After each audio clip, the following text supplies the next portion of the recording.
habeen wanaagsan ayaan habada idin kaleena qiyaarta bal nagala xiriirta waxaad ku soo dhawaataan barnaamijka caawiya caalamka qodobada aan ku soo qaadan doono waxa qayb ka noqon doona waa kuma alfanaan cabdiraxmaan xidig oo loo yaqaan super star maxaad ka xasuusataa maxaad ku baratay xagee ayuu ka soo galay fanka halkee ayuu ku dhashay qodobada ciyaaraha aan ku soo qaadan doono waxa qayb ka noqon doona Fernandinho oo doonay in uu dib ugu soo laabto kooxda kubadda cagta ee Manchester City xilli xidigaas uu fasax ugu jiray wadanka Brazil ziraacida dalka Talyaaniga waxa lagu wadaa in dhawaan la baaso laakiin waxa la ogeyn waqtiga saxda ah ee la bilaabi doono horyaalada kala duwan ee caalamka qodobadaas iyo qodobo kale oo xiiso badan ayaan idin hayaa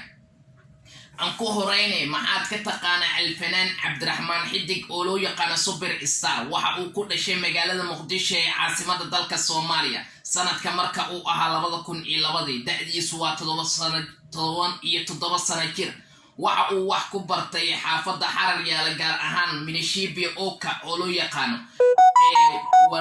warta nabadda asaga oo ah fanaan aad qiimo iyo qayasara u leh waxa uu ku biiray fanka Soomaaliya hadda waxa uu ka mid yahay xidigaha Sweden ee ku sugan wadankaasi